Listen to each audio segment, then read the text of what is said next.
नमस्कार, मैं हूं नवजोत रंधावा। बहुत स्वागत है आपका हमारे इस खास पेशकश में मेरे राम आएंगे।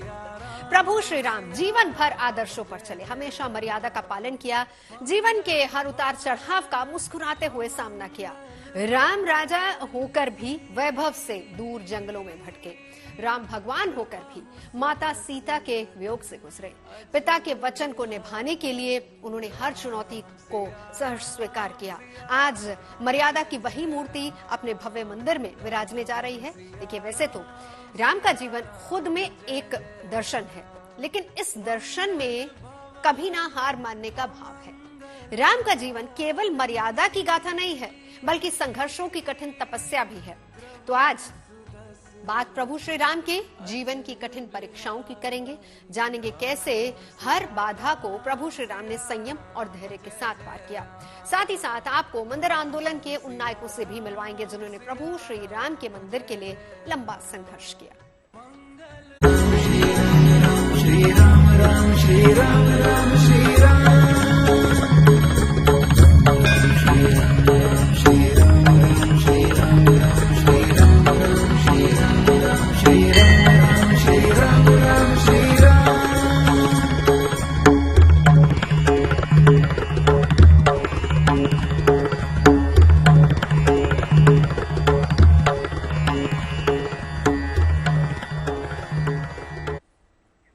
आज अयोध्या प्रभु श्री राम के भव्य मंदिर की साक्षी बनने जा रही है और इस दिन के लिए राम भक्तों ने लंबी प्रतीक्षा की है और बेहद कठिन परीक्षा दी है। तो आज हम आपको अयोध्या आंदोलन के ऐसे ही एक नायक से मिलवाने जा रहे हैं जिनके पास आंदोलन से जुड़ी तमाम यादें हैं। तो आज हमारे खास मेहमान हैं अमरनाथ मिश्रा। अयोध्या आंदोलन में अमरनाथ मिश्रा की सक्रिय भूमिका रही। तो चलिए जानते हैं उन्हीं से आंदोलन से जुड़ी उनकी यादें, और आज जब राम मंदिर बनने जा रहा है तो इस पूरे परिदृश्य को वो कैसे देखते हैं। बहुत बहुत स्वागत है अमरनाथ जी आपका। सबसे पहले तो आपके मन के भाव जानना चाहेंगे। बहुत कम वक्त है, प्रभु श्री राम विराजने वाले हैं अपने मंदिर में। देखिए, रघुनंदन राघव राम हरे, सिया राम हरे, सिया राम हरे। रघुनंदन से इस समय पूरी देश और दुनिया और खासकर हमारा भारत पूरा राममय हो गया है। और जो आपने कहा कि कार सेवा की जो यादें हैं, वो यादें ऐसी हैं कि एक ऐसा आंदोलन राम जन्मभूमि का जिसमें न कोई जाति थी न कोई पाति थी, सारे लोग एक साथ राममय होकर के राम जन्मभूमि के पुनरुद्धार पुनरुत्थान के लिए लगे हुए थे। आंदोलन में आंदोलनरत थे और एक साथ सब लोगों ने मिलकर के एक जो ढांचा था उस ढांचे को गिराया। और उस समय अशोक सिंघल जी, गिरिराज किशोर जी, श्री चंद दीक्षित जी, साध्वी रितंभरा जी, परमहंस रामचंद्र दास जी, अनेकानेक, अडवाणी जी, कटियार जी, आज सब लोग साथ हो। बिल्कुल, आप उन तमाम लोगों का नाम ले रहे हैं, लेकिन मैं आज जो आपसे जानना चाहूंगी अमरनाथ जी वो ये कि आज बहुत ही कम वक्त बचा है। पहले तो ये कि आप जाएंगे क्या, 22 तारीख को अयोध्या जा रहे हैं क्या?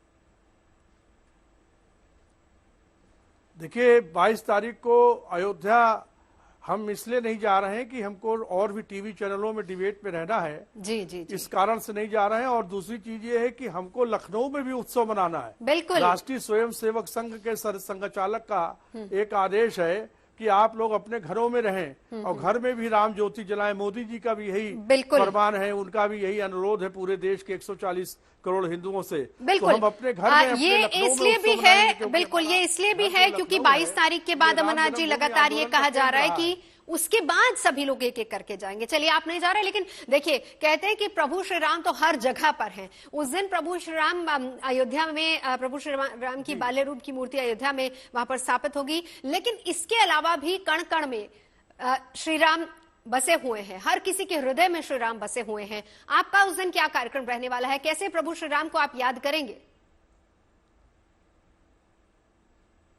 देखिए, आपने जैसे कहा कण कण में है राम, और हमारा शरीर ही अयोध्या है, हमारे हृदय में राम विराजमान है।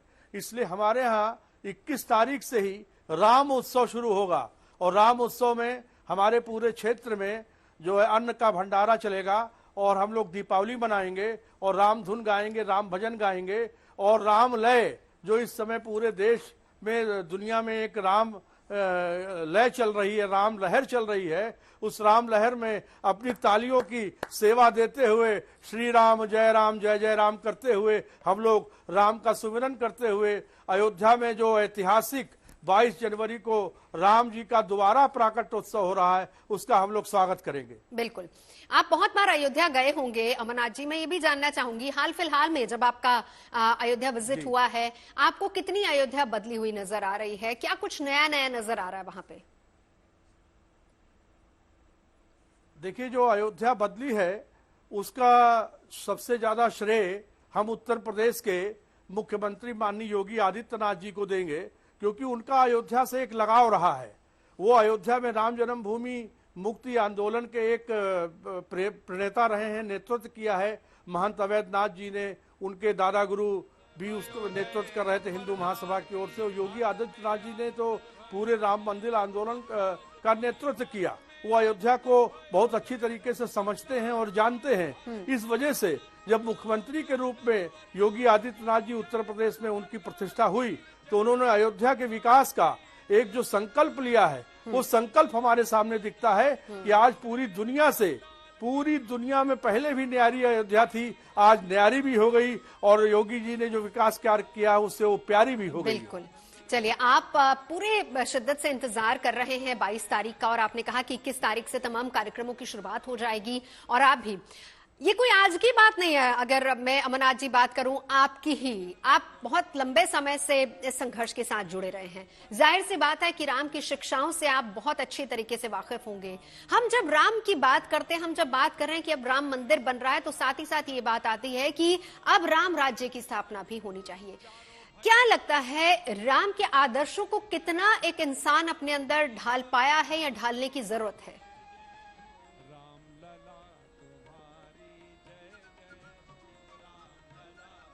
आवाज नहीं आ रही। मैं सवाल दोहरा देती हूँ अमरनाथ जी। मेरा सवाल ये है कि जब राम मंदिर बनने जा रहा है, स्थापना हो रही है, तो इसके बाद ये भी बात आ रही है कि राम राज्य की भी स्थापना होगी।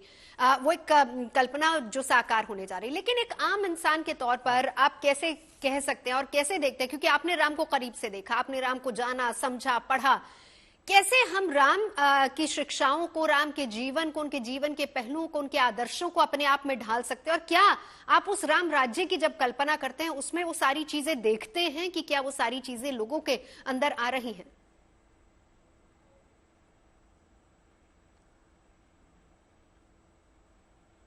फिर चली गई।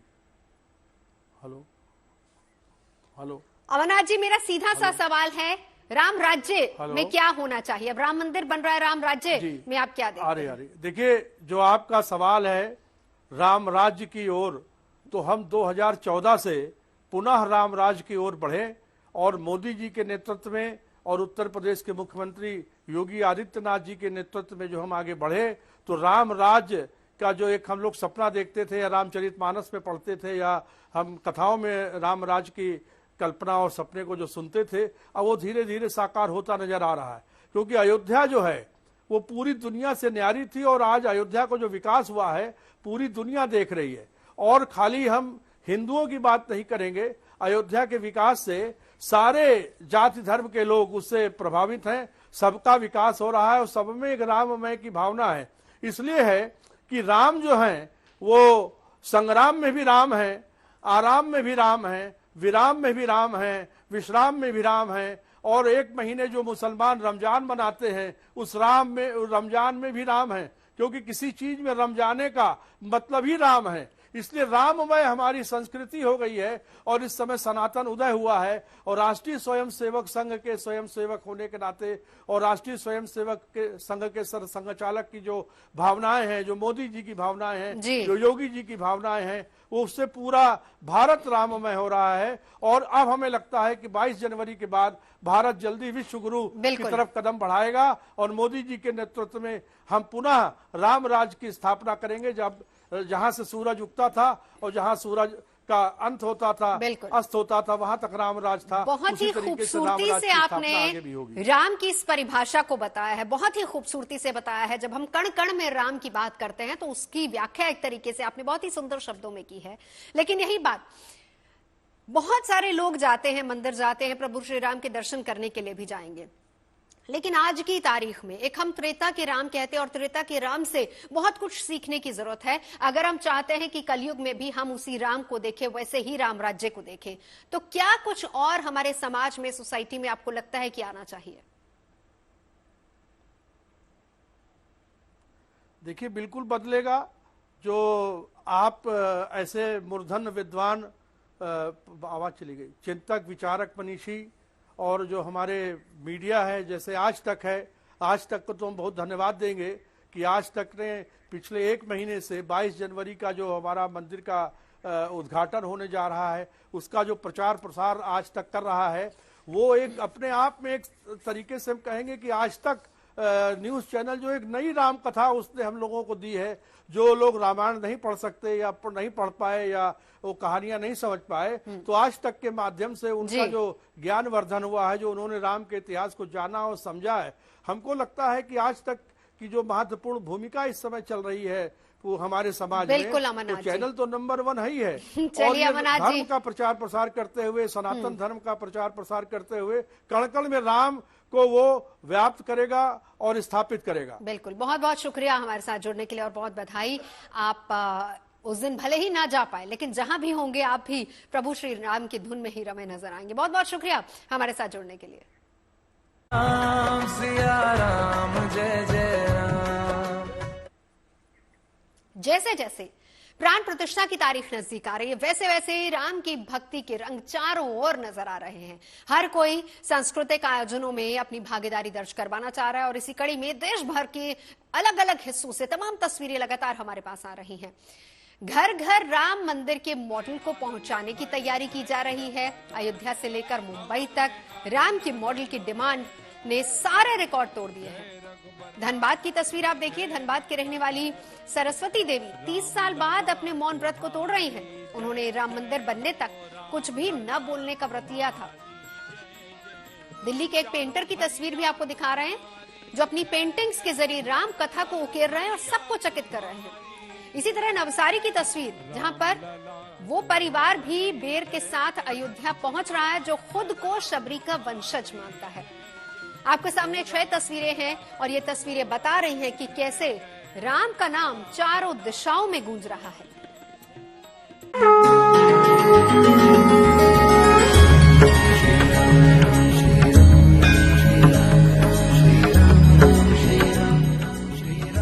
ऐसे ही एक कलाकार के पास आज हम आप पहुंचे हैं, जिन्होंने 108 जीवंत तस्वीरें बनाई। तस्वीरें भी ऐसी जिसमें पूरा रामचरितमानस समेटा हुआ है। मैं पहले आपको एक बार तस्वीर दिखाऊंगी और सीधा कलाकार के पास लेकर भी चलूंगी। सर, बहुत स्वागत है। मुझे लगता है आप अभी भी कुछ बना रहे हैं। ये बांके बिहारी की पेंटिंग बना रहा हूँ, उनमें उनका चेहरा बना रहा हूँ मैं। बहुत खूबसूरत। ये भी आप, मुझे लगता है, हाथ से ही पूरा बनाया हुआ है। जी बिल्कुल, हाथ से बना हुआ है। पहले लकड़ी MDF का मॉडल बनता है, उसके बाद में पूरा कलरिंग का, एम्बोज का काम होता है और ये पूरा रियल गोल्ड का काम है और ये फिर ब्रश का काम, बारीक काम करके चेहरा बना रहा हूँ। अच्छा, हम बांके बिहारी की तस्वीर तो देखेंगे, लेकिन आज हम यहाँ पहुंचे हैं, आपने जो पूरा रामायण बनाया है 108 तस्वीरों के जरिए, उसे देखने जरा इधर आइए और मैं अपने सहयोगी से भी कहूंगी कि यहाँ से एक बार आपको तस्वीरें दिखाना शुरू करें, जिसकी अभी हमने बात की। इतनी बड़ी ये तस्वीर जिसमें मिनिएचर पेंटिंग है और एक एक करके आपने पूरी रामायण दिखा दी। राम के जन्म से पहले ये पेंटिंग के और आज तक ये मुझे दिखाना था।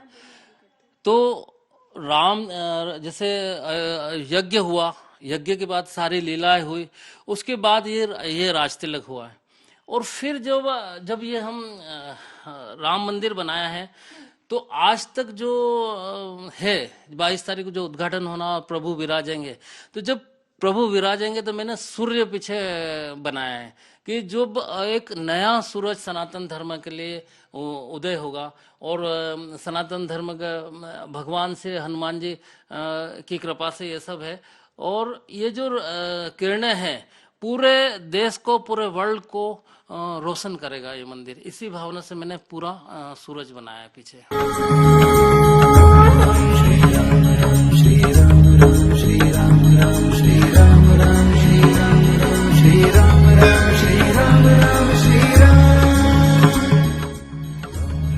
बाजारों में भी लोगों की भारी भीड़ है, जहां पर रामलला की मूर्तियां और राम मंदिर के रेप्लिका की सबसे ज्यादा डिमांड है। देश की आर्थिक राजधानी मुंबई में भी लोग भारी संख्या में दुकानों में जा रहे हैं और रामलला की मूर्तियों के साथ साथ राम मंदिर की रेप्लिका को खरीद रहे हैं। सिर्फ देश में नहीं, देश के बाहर भी राम मंदिर की रेप्लिका की डिमांड बेहद ज्यादा है। लोग मुंबई में भारी संख्या में इस रेप्लिका को लेके जा रहे हैं और अपने परिजनों को विदेश में भी भेज रहे हैं। मुंबई की एक ऐसी ही दुकान है जहां पर लगातार लोगों की भारी संख्या पहुंच रही है। ये अलग अलग रेप्लिकास जो हैं वो बनाई गई है। ये बड़ी राम मंदिर की रेप्लिका है, हूबहू वैसी ही बनाई गई है जैसे राम मंदिर अयोध्या में बनाया जा रहा है। साथ ही साथ राम भगवान की चरण पादुका भी यहाँ पर बनाई गई है, जिसकी डिमांड जो है वो भी काफी ज्यादा है।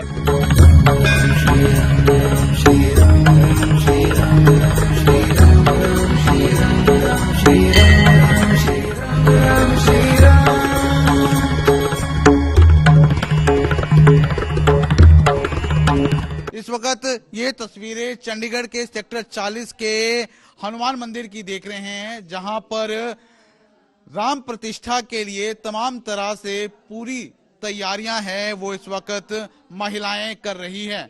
आप देख सकते हैं लगभग 11,000 मिट्टी के जो दिए हैं उनको लाया गया है। उसके साथ साथ जो झंडे हैं, गदाएं हैं, उनको भी यहाँ पर लाया गया है और 22 तारीख को ये तमाम चीजें हैं वो लोगों को बांटी जाएगी।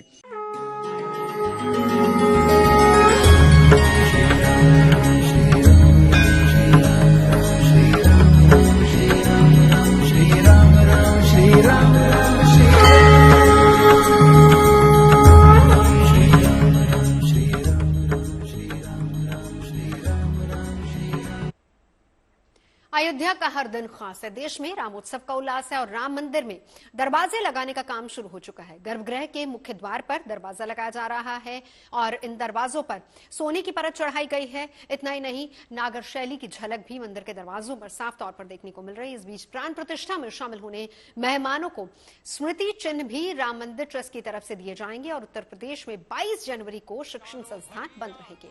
गांव-गांव तक प्राण प्रतिष्ठा कार्यक्रम का लाइव प्रसारण भी किया जाएगा। सीधा चलेंगे, शिल्पी मेरी सहयोगी इस वक्त अयोध्या से हमारे साथ जुड़ चुकी हैं।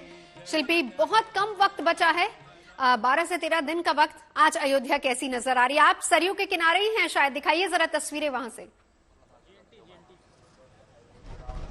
बिल्कुल, देखिए अब आप ऐसा कह सकती हैं कि काउंटडाउन शुरू हो गया है, लेकिन ये इतना भव्य समारोह है कि इसकी तैयारी जब तक हो और जितनी ज्यादा हो वो कम लगती है। लेकिन इस बीच जो लोग दूर दूर से आ रहे हैं वो इस बात के इंतजार में है कि अयोध्या की जो रौनक है, अयोध्या जी में जिस तरह से उल्लासमय जो वातावरण है उसको किसी तरह से वो समेट करके अपने साथ ले जाएं। उसी में हम देख रहे हैं कि सरयू जी के किनारे यहाँ पर असम से ये लोग आए हैं, गुवाहाटी से आप लोग आए हैं।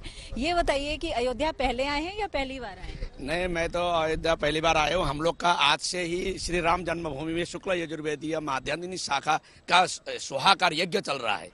तो हम लोग पूरे भारतवर्ष से करीब आपको 101 पंडित जी, हम लोग आचार्य, वेद के आचार्य लोग यहाँ आए हैं।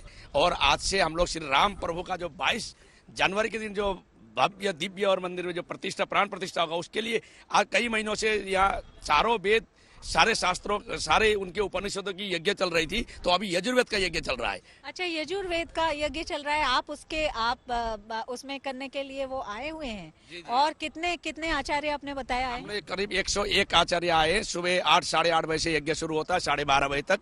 मैं आसाम गुवाहाटी नौगांव डिस्ट्रिक्ट से, जहाँ महामृत्युंजय मंदिर वहाँ विराजमान है प्रभु, वहाँ से आया हूँ। श्री राम राम रामेति रमे रामे मनोरमे सहस्र नाम तत्तुल्यम राम नाम वरानने प्रभु का भव्य और दिव्य मंदिर बनने जा रहा है। आप सब भी आइए। हर हर महादेव के साथ जय हनुमान। हर हर महादेव और जय श्री राम। लेकिन सबसे बड़ी बात यह है कि आप लोग वहां से आए हैं, किस तरह का ये अनुष्ठान है जिसमें आप लोग शामिल हैं? जो ये आप बता रहे हैं अभी यजुर्वेद का यज्ञ चल रहा है, क्या है वो और क्या उसकी विशेषता, क्या उसकी महत्ता है? थोड़ा सा बताइए दर्शकों को। जी, ऐसा है, शुक्ल यजुर्वेद जो माध्यान्हिनी शाखा आपने अभी बोला, हमारे साथ में जो मित्र खड़े हैं उन्होंने, तो ये होता है इसके जो यजन अजन जितने भी यज्ञ जो भी आपके कर्मकांड में जो भी किया जाता है इसी वेद से ज़्यादातर अपने उत्तर भारत में प्रचलन है। वैसे दक्षिण भारत में भी बाकी सब वेदों का है, अपने उत्तर भारत में बाकी सब का वेदों का है, परंतु शुक्ल यजुर्वेद माध्यन्दिनी का ज़्यादा ही प्रचलन है। इसीलिए अधिक से अधिक संख्या में आमंत्रण किया गया है। इसीलिए 101 हैं जो माध्यन्दिनी शाखा के जो है विद्वान सब आए हुए हैं, उनका पारायण चल रहा है। अच्छा, ये एक श्री राम ट्रस्ट ने, देखिए मैं समझने के लिए बताऊं, एक बात कही थी कि जो अलग अलग जो शाखाओं के लोग हैं उनको भी बुलाया जाएगा, और क्योंकि श्री राम मर्यादा पुरुषोत्तम श्री राम ऐसे संभाव के प्रतीक है जिसमें सारी धाराएं आकर के मिलती हैं, तो उसी तरह से ये अद्भुत समन्वय यहाँ दिखाई पड़ेगा। प्राण प्रतिष्ठा से पहले वही मुझे दिखाई पड़ रहा है। ये जो प्राण प्रतिष्ठा है बहुत ही विशेष है क्योंकि प्रभु श्री राम अपने भव्य मंदिर में विराजमान होंगे। अगर इसको हम आपसे शास्त्रीय दृष्टि से जानना चाहें, क्योंकि आप उसके जो यज्ञ करता है वो है इसमें शामिल है, तो क्या इसकी विशेषता है और उससे पहले क्या कुछ वातावरण बनाने की बात है कि उतना पवित्र वहां पर माहौल एक हो जाए, एक शास्त्रीय विधि से एक तैयार हो जाए एक ऐसा समय जिसमें प्रभु श्री राम उतने शुभ मुहूर्त में विराज। आप तो रोज देख ही रहे हैं, पवित्र वहाँ ऐसे पवित्र मुहूर्त तो हो ही रहा है, प्रतिदिन यज्ञ चल रहा है वहाँ, आज कई महीनों से यज्ञ चल रहा है।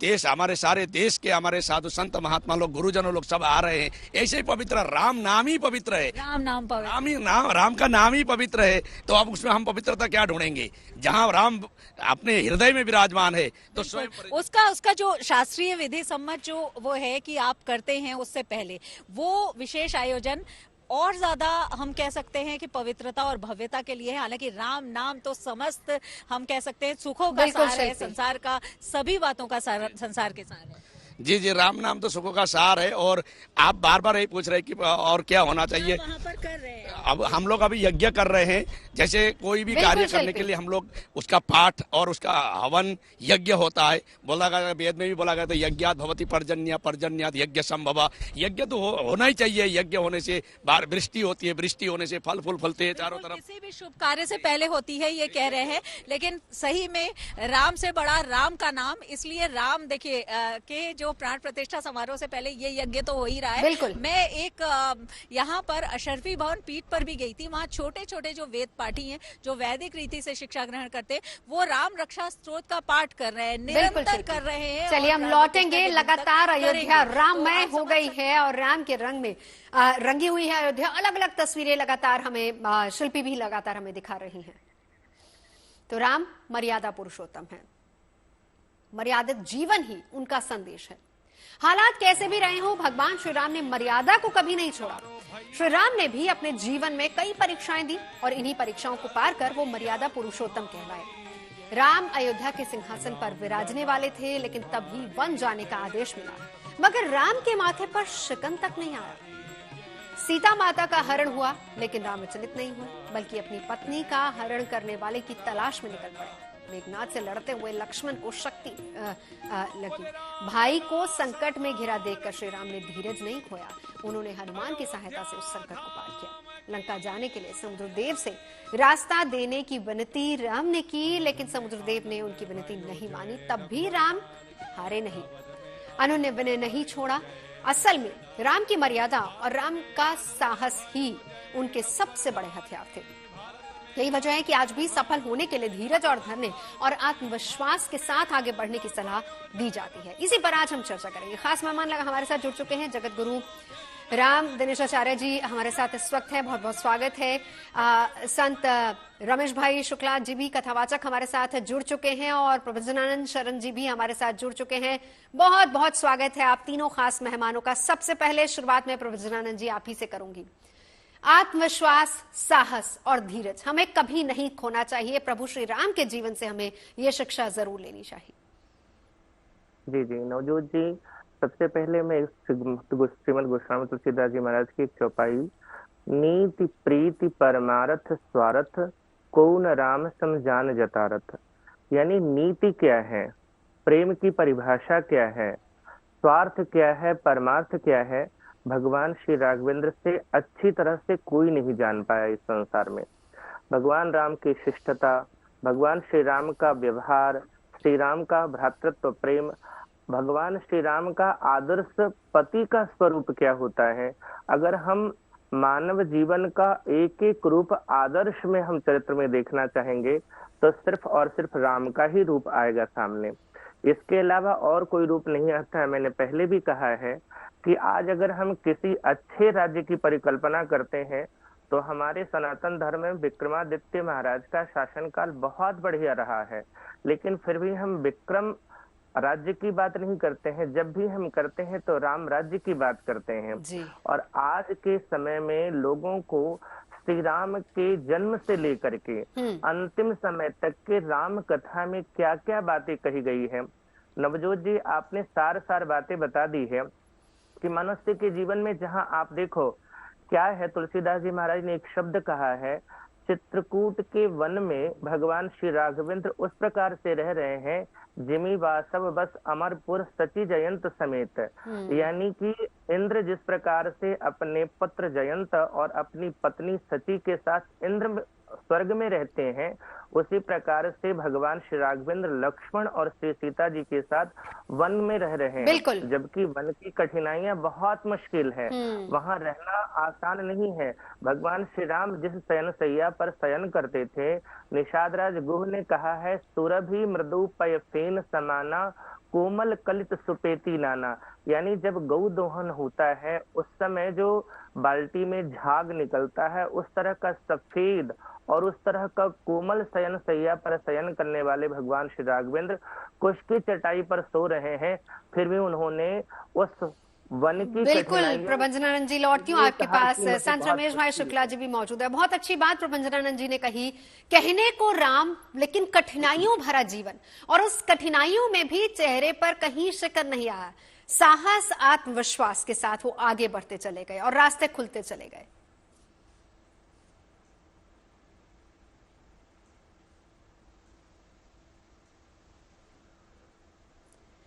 संत रमेश भाई शुक्ला जी हमारे साथ मौजूद है। मेरा सवाल, जी बिल्कुल आप ही से मेरा सवाल था। आज तक के माध्यम से सभी राम प्रेमियों को नमन करते हुए, आपका जो सवाल है बहन जी, वास्तव में राम जी का जो सुख है ना, वो किसी बाहरी वस्तु पर निर्भर नहीं है। राम जी का सुख स्वयं का सुख है। इसलिए चाहे वो राजगद्दी की सूचना हो, चाहे वनवास की सूचना हो, दोनों में राम समान रहे, क्योंकि राम का सुख निर्भर नहीं है, राम स्वयं सुख स्वरूप है। जी। और एक बात और मुझे कहनी है बहन जी आपके माध्यम से, ये जो राम मंदिर बन रहा है, हम सब देशवासियों के सहयोग से 3 प्रकार की सेवाएं लोगों ने किया है इस मंदिर निर्माण में। राम का वास्तविक अर्थ एक महापुरुष बोल रहे थे, राम माने राष्ट्र और मां माने मंगल। ये खाली राम मंदिर नहीं है, ये पूरे राष्ट्र मंगल का मंदिर बन रहा है। इस मंदिर के माध्यम से पूरे राष्ट्र का, पूरे विश्व का मंगल होने वाला है।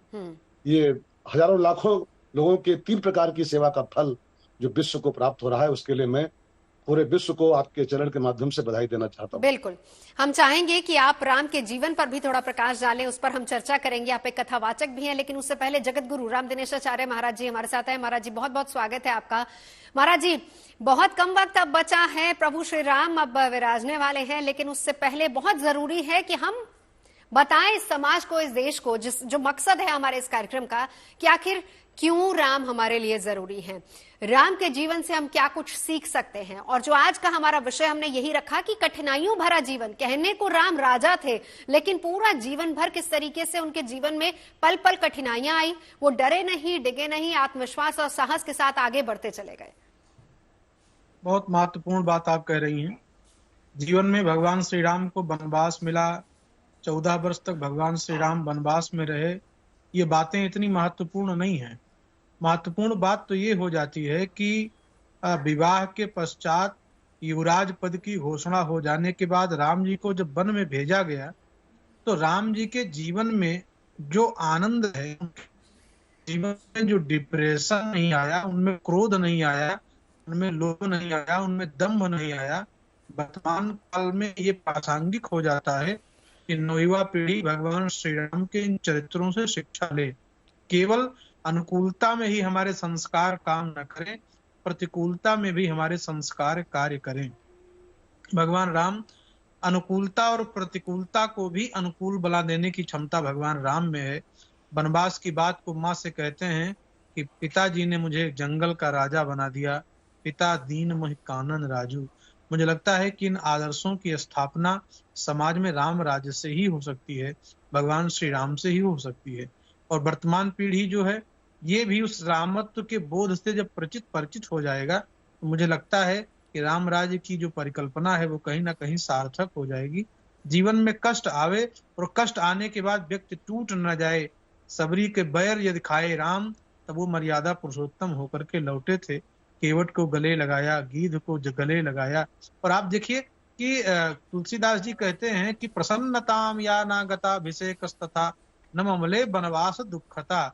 भगवान को राज्य दिया गया तो वो प्रसन्न नहीं हुए, और वनवास दे दिया गया तो चेहरे पर मलिनता नहीं आई। जीवन में सुख और दुख के बीच समन्वय स्थापित करना यदि किसी से सीखना है तो वो राम जी से सीखना है। शत्रुता भी कैसी करनी है वो राम जी से सीखना है। कितनी बार लोगों को भेजा जाकर रावण को समझा दो, मेरी शरण में आ जाए, मुझे वध न करना पड़े। तो संपूर्ण मनुष्य केवल हाड़ मांस का पुतला मनुष्य नहीं होता, इन चरित्र और इन मर्यादाओं को अंगीकार करने वाला ही मनुष्य होता। और वो चरित्र और मर्यादा का सर्वश्रेष्ठ उदात्त उदाहरण कोई है वो परमात्मा श्री राम है। बिल्कुल, प्रभु श्री राम के जीवन से क्या कुछ सीखा जा सकता है। कहने को राजा, लेकिन सारा जीवन कैसे कठिनाइयों से भरा रहा और तमाम चैलेंजेस को कैसे संयम और धैर्य के साथ उन्होंने पार किया। आज हम प्रभु की उन्हीं शिक्षाओं का जिक्र कर रहे हैं और समझने की कोशिश कर रहे हैं। जगत गुरु राम दिनेशन आचार्य जी हमारे साथ लगातार जुड़े हुए हैं और हमारे साथ प्रभंजनानंद शरण जी भी मौजूद हैं, कथावाचक है। प्रभंजनानंद जी, आप ही के पास आना चाहूंगी। हालांकि कहते हैं कि कष्टों की, दुखों की या प्रॉब्लम्स की कोई सीमा नहीं होती, हम उसको मेजर नहीं कर सकते, लेकिन अगर हम प्रभु श्री राम के जीवन की बात करें, तमाम कष्ट आए प्रभु श्री राम के जीवन में, लेकिन कौन सी परीक्षा आपको लगता है कि सबसे ज्यादा कठिन रही होगी प्रभु श्री राम के लिए? भगवान श्री राघवेंद्र का अवतार ही हुआ है। श्री हनुमंत लाल जी महाराज कहते हैं, मर्त्यावतार स्तुह मर्त शिक्षणम रक्षो वधायेव न केवलम विभो। हे प्रभु, आपका अवतार ही मानव मात्र को शिक्षा देने के लिए है। और सबसे मुख्य बात है, एक सूत्र है, तुलसीदास जी महाराज का कहना है, श्री राम के ही चरित्र में उन्होंने शब्द ये कहा है, सुख हरसहि जड़ दुख बिलखाहि दो सम धीर धरहि मन माहि। यानी सुख के समय में बहुत ज्यादा प्रसन्न हो जाना, दुख के समय में बहुत रोने लगना, यह बुद्धिमानों का लक्षण नहीं है। बुद्धिमान व्यक्ति वह है जो दोनों स्थितियों में संभव में रहे। जिंदगी, अगर जीवन हम कहें नवजोत जी, तो एक सरिता के जैसी है, नदी के जैसी है। और इस नदी के धार को अगर आप देखते हैं तो कभी इस धार को टकराती है, कभी उस किनारे को स्पर्श करती है वह नदी की धारा। तो जीवन अनुकूलता और प्रतिकूलता, यानी जीवन के यही दो किनारे हैं। एक का नाम है अनुकूलता और दूसरे का नाम है प्रतिकूलता। हमें जीवन की धारा कभी अनुकूलता की तरफ आती है, कभी प्रतिकूलता की तरफ जाती है, लेकिन जिंदगी की धारा बहती है, बहते रहने देना चाहिए। कभी राम किसी भी समस्या से वो विचलित नहीं हुए। आप कल्पना करिए, जब वानर भालू, जिसके लिए कहा जाता है संसार में किसी लायक नहीं है, तो उन वानर भालुओं से भगवान ने सागर पर सेतु का निर्माण करा लिया। जो देवता लोग भी रावण की सेना से, जो प्रशिक्षित सैनिक थे, उनसे कोई युद्ध करने की क्षमता नहीं रखता है, उनसे हिम्मत नहीं करता है लड़ने की, उन वानर भालू की सेना को लेकर के उन्होंने उस पराक्रमी रावण को परास्त किया, जिसके नाम सुनकर के देवता भी भाग खड़े होते थे। तो यह श्री राम का चरित्र है, श्री राम की व्यवस्था है और श्री राम का व्यवहार है, बस श्री राम की जीवन शैली है। इसलिए पहले तो यह कि भगवान श्री राम किसी भी परिस्थिति में विचलित होते हैं, यह बिल्कुल गलत है। भगवान श्री राम किसी भी स्थिति में विचलित नहीं होते हैं। कोई बड़ा सुख मिलने वाला है, उसको सोच करके वो बहुत प्रसन्न नहीं हो जाते हैं, और अगर जीवन में तकलीफ आ रही है उसके लिए वो कभी विचलित नहीं होते, वो समभाव में रहते हैं। और यही दिया हमें कि हमें भी संभाव में ही रहना चाहिए, संयम में रहना चाहिए। बिल्कुल, संत रमेश भाई शुक्ला जी भी कथावाचक हमारे साथ मौजूद हैं। सरल भाषा में, अगर आज की भाषा में हम अगर बच्चों को समझाएं कि प्रभु श्री राम का जीवन कैसा था, जिसमें बार बार हम तमाम कठिनाइयों का जिक्र कर रहे हैं, परीक्षाएं जो प्रभु श्री राम ने की, तो एक लाइन जिसको हम कहते हैं कि टेक थिंग्स एज दे कम, तो शायद ये गलत नहीं होगा। प्रभु श्री राम ने भी यही कहा कि जैसे जैसे परिस्थितियां आती हैं आप उसको उसी तरीके से उससे निपट सकते हैं। रमेश भाई जी। जी बहन, अगर राम के संबंध में इस विषय को रखा जाए जो आप आज का विषय आपका है, तो वाल्मीकि रामायण में लिखा है कि रामो ही विग्रहवान धर्म, राम धर्म है और धर्म पर चलने वाले को कठिनाइयों का सामना करना ही पड़ता है। मानस के लंका कांड में एक प्रसंग आता है धर्म रथ। उसमें लिखा है कि धर्म पथ पर चलने के लिए जिस रथ की जरूरत होती है उसके 2 पहिए होते हैं, शौर्य और धैर्य। तो जिसके अंदर शौर्य और धैर्य होगा वही धर्म पथ पर चल पाएगा। जो सुख और दुख दोनों में सम रहेगा वही धर्म पथ पर चल पाएगा। और आज के परिप्रेक्ष्य में जो आपने पूछा कि आज के बच्चों पर राम कथा के माध्यम से जो कठिनाइयां आती है जीवन में, इसके बारे में क्या कहा जाए, तो एक बात कहना चाहता हूं। जैसे वृक्ष के विकास के लिए खाद पानी और धूप दोनों की आवश्यकता होती है, खाद पानी भी चाहिए और ऊपर से धूप भी चाहिए। ऐसे जीवन के विकास के लिए पोषण तो जरूरी है खाद पानी के द्वारा, लेकिन कठिनाइयों की धूप भी जब तक नहीं मिलेगी जीवन में, तब तक जीवन का पूर्ण विकास नहीं होता है। तो प्रत्येक भारतवासी को, प्रत्येक देश के युवा को इस राम कथा के माध्यम से मेरी निवेदन है कि जीवन के विकास के लिए खाद पानी तो चाहिए ही, लेकिन कठिनाइयों की धूप भी सहने की क्षमता हमारे अंदर होगी, तभी हम दोनों तरफ विकास कर पाएंगे, संसारिक विकास और आध्यात्मिक विकास। ये राम जी के जीवन का संदेश पूरे संसार के लिए। बहुत ही खूबसूरती से आपने इस बात का वर्णन किया है कि जब तक कठिनाइयां नहीं आएंगी, प्रभंजनानंद जी, सुख क्या है शायद हम उस सुख की परिभाषा और सुख का अनुभव नहीं कर पाएंगे जब तक हम दुखों के उस रास्ते पर ना चले, जब तक कठिनाइयां सामने ना आए, तो और जब तक परीक्षा ना दे दी जाए। जी, ठंड का आनंद तब है जब धूप है, धूप का आनंद तब है जब ठंड है, भूख का आनंद, अन्न का भोजन का आनंद तब है जब भूख है। इसी तरह से जीवन का आनंद तब है जब दुख हो, समस्याएं हो, परेशानियां हो। और जब हम दुख, समस्या और परेशानियों से संघर्ष करके अपने आप को सफल बनाते हैं, तो उस सफलता को प्राप्त करने के बाद जो प्रसन्नता होती है वह अकथनीय है। व्यक्ति को कभी भी किसी स्थिति में कभी घबराना नहीं चाहिए। अपने जीवन की असफलताओं को वो सफलता की सीढ़ी बनावे और अपने आसपास से ही, कहीं इधर उधर भटकने की जरूरत नहीं है। अपने आसपास जरा व्यवहार करके देखे, नजर डाल करके देखे, कोई साधारण सी साधारण वस्तु को भी उठा करके वो अपने जीवन के उपयोग के लिए ला सकता है। संसार में कोई भी वस्तु व्यर्थ नहीं है। भगवान ने प्रकृति में यही तो बनाया है।